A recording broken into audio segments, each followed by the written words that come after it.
எல்லாருக்கும் வணக்கம். இன்றைக்கி விஜயனை செம்மடி சவுக்கடி ஒன்று அறிக்கை விட்ருக்காரு. யாருக்குன்னு தெரியும், திமுக அவர்கள் தான். ஏன்னா ரொம்ப போட்டு சத்தாச்சுன்னு இருந்தாங்க. உங்களெல்லாம் இப்படிலாம் விடவே கூடாது, வாரத்துக்கு ஒரு வாட்டி அடி அடிச்சுட்டே இருக்கணும்னு சொல்லி தான் இன்றைக்கி ஒரு அறிக்கை விட்டார். அதை எதை பேஸ் பண்ணி பார்த்தீங்கன்னா, இன்றைக்கி இப்போ 2 நாள் முன்னாடி நடந்துச்சு பார்த்தீங்களா, அறிவு விழா அப்படின்னு சொல்லிட்டு.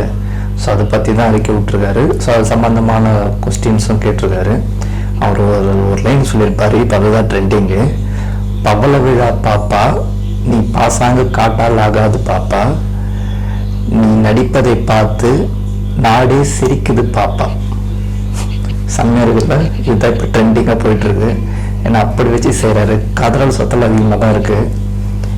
நீங்கள் அறிவு திருவிழா நடத்துனீங்கன்னா நீங்கள் அதுக்கு சம்மந்தப்பட்டது மட்டும்தான் நீங்கள் பேசணும். அதுக்கான பொது அறிவு தான் அந்த திருவிழான்றது.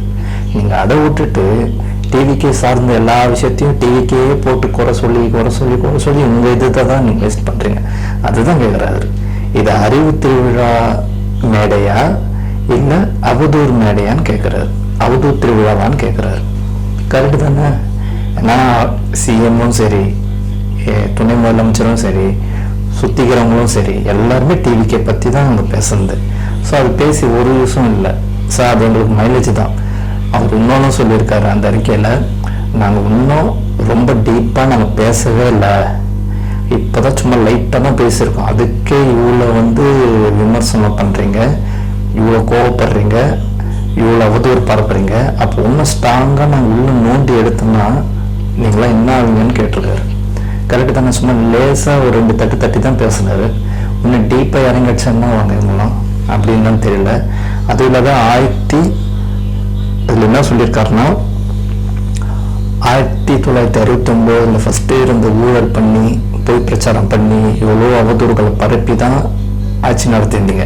அதோடு இப்போ இது மாதிரி பண்ணி ஒரு அவதூறை பரப்பி டிவிக்கு சார்ந்து நிறைய அவதூறுகளை பரப்பி நீங்கள் என்ன தான் பண்ணாலும் மக்கள் மாறவே மாட்டாங்க. அது வேணால் உண்மை. ஏன்னா ஒவ்வொன்றும் பாயிண்ட்டாக பேசி அடிச்சிருக்கார் தலையில். இதை மாற்றணும்னா வருகிற சட்டமன்ற தேர்தலில் மக்கள் உங்களுக்கு தேர்தல்னா என்ன, உண்மையான ஆட்சினா மக்கள் ஆட்சினான்றது பார்ப்பாங்க. ஆவணும் சும்மா கொள்கை எந்த கொம்பனாலும் எங்களை வீழ்த்த முடியாதுன்னு சும்மா பேருக்கு அதிகார மமதையில் பேசுறதெல்லாம் சொன்னால் மட்டும் பத்தாது, அது ரியல்லையும் இருக்கணுன்றதான் அவர் சொல்கிறது. அதான் சொல்கிறேன்னே, நீங்கள் அறிவு திருவிழான்னு நடத்தீங்கன்னா நீங்கள் அது சார்ந்து மட்டும்தான் இருக்கணும். அதை விட்டுட்டு உங்கள் சம்மந்தப்பட்ட விழாவை விட்டுட்டு டிவிக்கு சார்ந்தது மட்டுமே நீங்கள் பேசுனீங்கன்னா அப்போ அவதூறு திருவிழா தான் அது. நீங்கள் பேசுறது கரெக்டு தான். ஆனால் அது எங்கே பேசணும்? ஒரு பிரச்சாரத்துலேயோ எலெக்ஷன் டைம்லையோ நீங்கள் பேசலாம். எல்லாத்துக்குமே டிவிக்கேன்னா அப்போ இது என்னது இது? அப்போ நீங்கள் அறிவு திருவிழா ஃபங்க்ஷன்ல அவதூறு திருவிழா தான் நடத்துறீங்க. ஏன்னா துணை முதலமைச்சர் என்ன சொன்னார்னா, விஜயெல்லாம் வந்தால் கூட்டம் வந்தால் அது தாஜ்மஹால் மாதிரி எஜிபிஷன்லாம் கூட்டம் நம்ம ஊருக்கு ஃபோட்டோ எடுப்பாங்க இல்லையா, அது மாதிரின்றது ஒரு நக்கல். ஸோ யாரை சொல்கிறீங்கன்னு மக்களுக்கு தெரியணும். ஸோ அதுக்கான மேடையாக அது டிவிக்கே பற்றி பேசுகிற மேடையாக அது கிடையாது. ஸோ நாங்கள் யாருமே இப்போ வரைக்கும் எந்த ஒரு மீட்டிங் போட்டாலுமே அதுக்கு சார்ந்த என்னவோ அது மட்டும்தான் பேசணுமே தவிர, இப்போ ஒரு கொள்கை திருவிழாவோ அதுக்கான அரசியலை பற்றி தான் பேசணும். பட் நீங்கள் அங்கே ஒரு அறிவு திருவிழான்னு தான் நடத்துறீங்க. அப்போ நீங்கள் அதுக்கேற்ற சம்மந்தப்பட்ட மாணவர்களுக்கான என்னவோ அதுதான் நீங்கள் பண்ண முடியும். இத்தனை 75 ஆண்டு தெரியுது. 2.5 வருஷம் தான் ஆச்சு கட்சியில் இருந்தால். இப்போ அவரும் அதுதான் சொன்னார், 2.5 வருஷம் தான் ஆச்சு, சும்மா லைட்டாக தான் தட்டுறோம், அதுக்கு இப்படி கவர்றாங்க. இன்னும் டீப்பாக இறங்கி அடித்தோம்னா இவங்களாம் என்ன ஆவாங்க, என்ன மாதிரி ரியாக்ஷன் பண்ணுவாங்க, என்ன மாதிரி அவதூறு பரப்புவாங்கன்னு கேட்குறாரு. இது ஆரம்பம்ல, சும்மா இது ஒரு மையப்புள்ளி தான், தொடக்கம் தான். இன்னும் இருக்குது. இந்த எலெக்ஷன் அன்னைக்கு ஃபுல்லாத்தையும் முடிச்சு விட்ருவார் அவர் விஜயனால. அதனால் நீங்கள் என்ன நாடகம் பண்ணாலும் சரி, என்ன அவதூறு பரப்பினாலும் சரி, மாறுத்தட்டி இந்த திமுக வீழ்த்தவே முடியாதுன்னு சொன்னாலும் சரி, வருகிற 26 அன்னைக்கு மக்கள் உங்களை தேர்ந்தெடுத்தாங்க இல்லையா, அது மாறும். 26 அன்னைக்கு மாறும். நீங்கள் அப்படியே கூண்டோடு அப்படியே வீட்டுக்கு போகிறீங்களா எங்கே போகிறீங்கன்றது விஜய் முடிவு பண்ணுவார். ஸோ அது 26 அன்னைக்கு மக்கள் உங்களுக்கு காட்டுவாங்க. ஏன்னா எது பேசினாலுமே எந்த வேணா மீட்டிங் வச்சா டிவிக்கு சார்ந்த மட்டும்தான் இருக்குமே. அவங்களை பற்றியும் அவங்க குடும்ப அந்த கட்சியை சார்ந்ததோ இல்லை அந்த தலைவர்கள் சார்ந்ததோ எந்த ஒரு பேச்சுமே இருக்காது. டிவிக்கே அந்த அது உள்ளே இறங்கிட்டு இருக்குது, மூலையில் இறங்கி பண்ணிகிட்டே இருக்கணும் அப்படின்னு நினைக்குது. அதுதான் வேணும், அதுதான் ஒரு மைலேஜ்.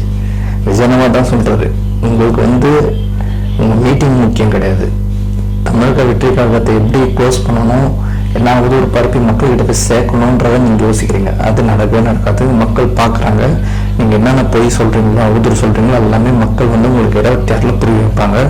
இந்த கபட நாடக அரசியல் கட்சி தலைவர்களும் சரி, இந்த குடும்ப அரசியல் பண்ணுறவங்களும் சரி, இது எல்லாமே மாறணும்னா இந்த ஆட்சி மாறணும். ஆட்சி மாற்றம் வேணும். ஏன்னா இப்போ அவர் பார்த்தீங்கன்னா ஹைப்பில் இருக்காரு. இன்னும் ஒரு ஜனநாயகம் படமும் சரி, இந்த எலெக்ஷன் அப்போ பிரச்சாரம் வரும்போதும் சரி, அவர் இன்க்ரீஸ் டாப்பில் தான் இருக்கும். இப்போ நீங்கள் யாரை பேர் ரிவ்யூ கேட்டாலும் சரி, டிவிக்கே தான் வைப்பாங்க. முக்கால்வாசி இல்லை, 90% டிவிக்கே தான்.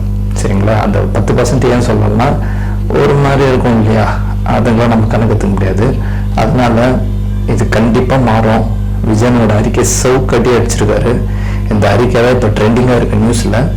ஏன்னா அவர் விட்ட உடனே எல்லா நியூஸுமே ஃப்ளாஷ் நியூஸ் ஆயிடுச்சு, எல்லாமே ட்ரெண்டிங் ஆகுது. அவர் பேசின வேர்ட்ஸ்லாம் இப்போ ட்ரெண்டிங் ஆகுது. ஒன்று பண்ணுறாங்க பாரு, பாப்பா செம்ம. கலைஞர் ஆடுறாரு, ஸ்டாலின் ஆடுறாரு, இன்னும் நிறைய பேர் ஆட் பண்ணல, அதில் பண்ணுவாங்க. இதுக்கப்புறம் அது ட்ரெண்டிங்காக போடுவாங்க. அதான் சொல்கிறேன், விச்சுவல் வாரியஸ் தான். அவங்ககிட்டலாம் நீங்கள் அன்பாக நடந்துட்டு அன்பாக நடந்துப்பாங்க. நீங்கள் எசரபுஸ்க்காக விஜயனை என்ன பண்ணணும்னு நினச்சிங்கன்னா வச்சு செஞ்சுருவாங்க. அது மாதிரி ஆளுங்க நம்ம பசங்க. ஸோ அதனால் இனி போக வர நாட்களில் இதுமேட்டு அடிமேல் அடி விழுந்துகிட்டே இருப்போது, அது ஒரு மாற்றமே கிடையாது. ஏதோ விஜயமா இந்த கரூர் மேட்ரு முடிஞ்சோன்னு அப்படி ஆஃப் ஆகிடுவார் ஓடிடுவாருன்னு தான் நினச்சிங்க. இப்போ தான் பூஸ்ட் ஆகி வர்றாரு, இதை விட்டு அதிகமாக வர்றாரு. ஸோ அது மாறும். 26 அன்னைக்கு மக்கள் உங்களை தேர்ந்தெடுத்து அனுப்புவாங்க. அன்றைக்கி தான் இதுக்கு அந்த முடிவு கிடைக்கும். ஸோ அது வரைக்கும் இப்படி தான் வாரத்துக்கு அடி விழுந்துகிட்டே இருக்கும். சவுக்கடி தான். அறிக்கைக்கே இப்படி தந்துடுறாங்க. இன்னும் ஒரு ஸ்டேஜில் பேச ஆரம்பிச்சிட்டேன் நான் பாருங்கள். இந்த அறிக்கை இப்போ சொன்னது ஏதோ ஒரு ஃபங்க்ஷன் நடத்தி ஸ்டேஜில் இப்போ வாரத்துக்கு ஸ்டேஜில் பேசிட்டே இருந்தால் வாஷ் அவுட்டு தான் ஃபுல்லாக. இந்த அறிக்கைக்கே தந்துடுறாங்க. ஏன்னா அந்த அறிவு திருவிழாவே பார்த்தீங்கன்னா ஃபுல் டிவிக்கை பற்றி சார்ந்ததாக தான் இருக்கும். துணை முதலமைச்சர்லேருந்து சிஎம் வரைக்கும் எல்லாரும் சரி, எல்லாருமே டிவிக்கை எப்படி க்ளோஸ் பண்ணணும், எப்படி அவதூறு பரப்பணும், எது மாற்றணும்னு நினைக்கிறாங்க. அதெல்லாம் இந்த வாட்டி நடக்காது. மக்கள் கிளியர் கட்டாக இருக்காங்க. பெண்கள் இன்னும் தெளிவாக இருக்காங்க. நீங்கள் என்ன அவதூறு பரப்பினாலும் சரி, என்ன பண்ணாலும் சரி. இப்போ அது மட்டும் இல்லாத போன வருஷம் எலெக்ஷனில் 1796 கள்ள ஓட்டுகள் போடப்பட்டிருக்குன்னு வர நியூஸ் வந்துட்டுருக்கு. ஸோ அதை வச்சு தான் சிஎம் ஆனதுன்றது ஒரு கேள்விக்குறியாக இருக்குது. ஏன்னா நிர்மலா சீதாராமன் அவர்கள் ஒவ்வொன்றையும் விளக்குறாங்க. ஒவ்வொரு பேரும் சொல்கிறாங்க, இத்தனை பேரில் இத்தனை ஓட்டு இருக்குது, ஒரே பேர்லேயே இருக்குது, ஒரே ஏஜ் எல்லாமே ஏரியா இன்ச்சில் மட்டும் மாறுது, அப்படி இப்படின்னு சொல்கிறாங்க. ஸோ அது அப்போ எப்படி ஜெயிச்சிங்கன்றதான் இப்போ கேள்வி. அப்போது எஸ்ஐஆர் உங்களுக்கு வரவே கூடாதா அப்படின்றதான் உங்கள் கேள்வியாக இருக்குது. ஏன் வரணும் அப்படின்றதான் உங்கள் கேள்வி இல்லையா? அதுக்கான பதில் எல்லாமே 26 கிடைக்கும். இப்போ இதுக்கும் எல்லாருமே கிளியர் பண்ணுவாங்க. இப்போ இது மட்டும் உண்மையாக இருந்தால் ஒரு 50% தான் இப்போ கன்ஃபார்ம் ஆயிருக்கு. ஒரிஜினலாக இது 100% உண்மை. ஒரு 1796 அந்த மாதிரி கள்ள ஓட்டு போட்டு தான் சிஎம் ஆனாலும் தெரிஞ்சிச்சுன்னா சொல்லி முடிஞ்சுது. இதை தான் ட்ரெண்டிங் ஆகும், இன்னும் ஹைப்பாகும். இன்னும் இன்னொரு விஷயம், இப்போ அந்த அறிக்கையில் டிஎம்கேவோ ஸ்டாலின் அவர்களையோ எந்த ஒரு குறிப்பிட்டமே பேர் சொல்லலை, சொல்ல மாட்டார். ஏன்னா பெரியவங்க யார் என்ன பண்ணுறாங்க, எதை வச்சு அரசியல் பண்ணுறாங்க, சும்மா மாறு தட்டி இந்த திமுக வீழ்த்த முடியாது, இந்த கொம்னாவை அழிக்க முடியாதுன்றதெல்லாம் யார் சொல்லுவா? அவங்க தான் சொல்லுவாங்க. அதுதான் சுத்தமாக அது வேறு எதுவும் நான் டைப் பண்ணி சொல்லிட்டு இருக்கேன் அவங்க பேரெல்லாம். மக்களுக்கு தெரியும் அது யார் சொல்கிறாங்க அப்படின்னு சொல்லிட்டாரு. ஸோ அதனால் நீங்கள் எவ்வளோ ஆடுறீங்களோ அதுக்கான பதில் 26 மக்களும் உங்களுக்கு கொடுப்பாங்க. விவசாயிகளோட அந்த கண்ணீருக்கும் சரி, பரந்தூர் மக்களுக்கும் சரி, தமிழ்நாட்டோட இருக்கிற அனைத்து பெண்களுக்கும் சரி, பாதுகாப்பு இல்லாத இந்த ஒரு அரசு எப்படி 26 காணாமல் போகுதுன்னு மட்டும் பாருங்கள். விஜயமா கூட நிற்போம், கடைசி வரை நிற்போம், ஒரு சிஎம் சீட்டில் உட்கார வைக்கிறோம். அதுதான் நம்ம நோக்கமே. வர 26 அன்னைக்கு எப்படி மாறுதுன்னு பாருங்க. இந்த அரசியல்ன்றது அந்த 26 எலெக்ஷன் அப்போ டோட்டலாக மாறப்போகுது. ஓட்டுன்றது எப்படி போகாது மட்டும் பாருங்க. டோட்டலாகவே அரசியல் மாற்றிடுவார். இன்னும் ஒரு 4 மாதம் தான் இருக்குது. இப்போ அடுத்தடுத்து கேம்பெயின்லாம் ஸ்டார்ட் ஆக போகுது. இந்த ஒரு அறிக்கைக்கே திணறாங்க. இன்னும் இப்போ கேம்பெயினில் போய் பேச ஆரம்பிச்சிட்டோம்னா இன்னும் பட்ஜெட் ஆல்ரெடி பயங்கரமாக இருக்க போகுது. அதுக்கும் வெயிட் பண்ணி பார்க்கலாம். நல்லதே நடக்கும். வெற்றி நிச்சயம்.